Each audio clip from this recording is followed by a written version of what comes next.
Welcome to Break for Art. My name is Stacy Lazat, the DMA League Director of Adult Programs at the Dallas Museum of Art.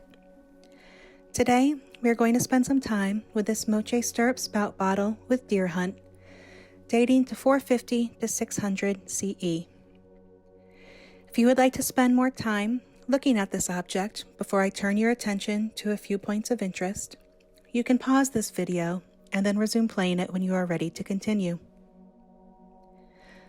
Looking at this object, what stands out to you? What was your eye first drawn to?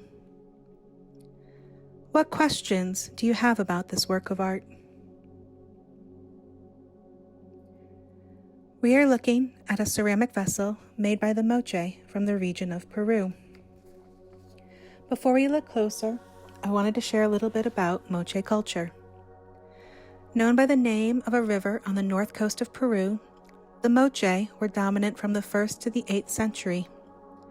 At the height of their realm, around 400 CE, the Moche occupied an area about 370 miles long that encompassed many river valleys at the foot of the Andes. Moche culture was comprised of politically independent groups that shared a common ideology and religious beliefs, as well as a common iconography in their artwork.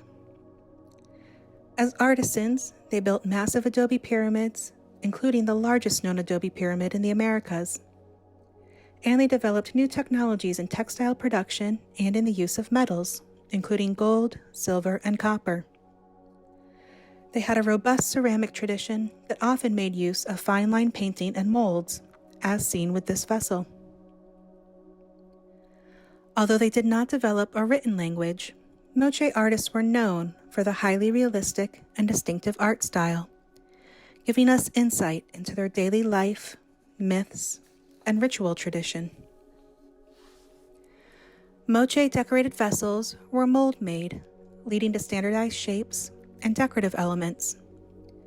We commonly see 9 basic shapes used in Moche culture: bowls, neck bowls, flaring bowls, neck and necklace jars, dippers, cups, crucibles, and stirrup-spout bottles like this one.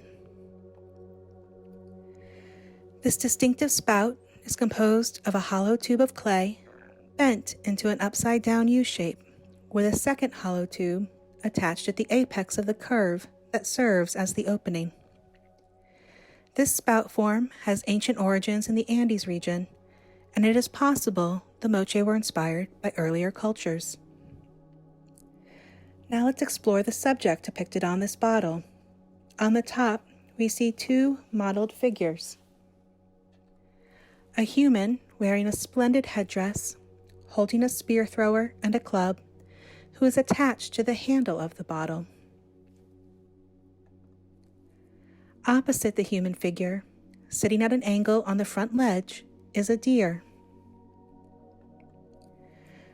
We can gather from the figures on top and the elaborate painted scene that circles the bottom portion of the bottle that the story being depicted is about hunting.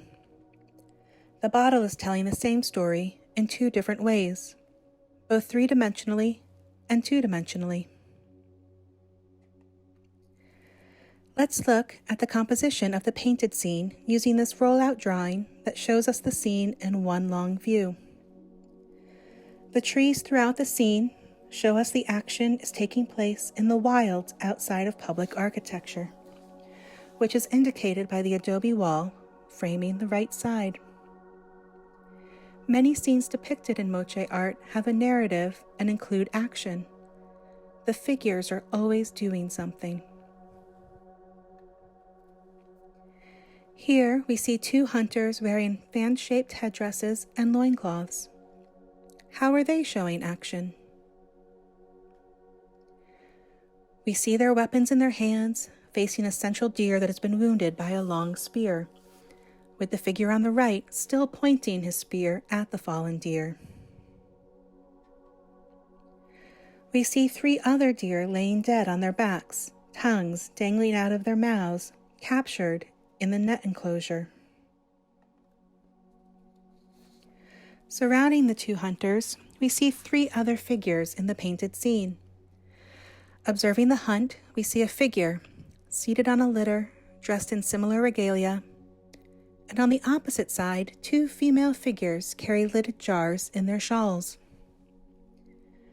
Moche artists often included female figures with jars in scenes of human sacrifice, with ropes symbolically tied around the vessel necks. And deer hunts may have been symbolically associated with human combat, deer being equated with human warriors, giving this vessel several layers of meaning. Maybe this is just not an everyday hunting scene. In addition to the deer, we see another animal on this vessel. 2 spotted dogs appear at either side of the modeled deer, tying together the 2- and 3-dimensional elements of the scene. After looking closely at this vessel, what do you think this object was used for? Is it its shape, or the vessel being called a bottle that brings a specific use to mind? There is not much known about the function of elaborate ceramics in ancient Peru. Since nearly all the intact ceramic objects currently accounted for were originally found in graves, in the past it was often assumed that these ceramic objects were exclusively made for funerary purposes. However, during excavation, archaeologists often uncover fragments of elaborate ceramic vessels in waste deposits and domestic compounds. Also, signs of wear and tear, such as abrasions, repairs, or chipping, are found on the objects recovered from graves. Because of this evidence, it is now believed that these ceramics were used prior to being placed in the graves and seldom, if ever, were made exclusively for funerary purposes. There are very few artistic depictions created by the Moche themselves that demonstrate elaborate ceramic vessels being used. But those that do exist show them in the context of a ceremonial activity. And while some ceramic objects were possibly made for that specific purpose, in most instances, they probably served a variety of everyday functions. I hope you enjoyed your time looking at this stirrup spout bottle with me, and we look forward to seeing you soon at the DMA.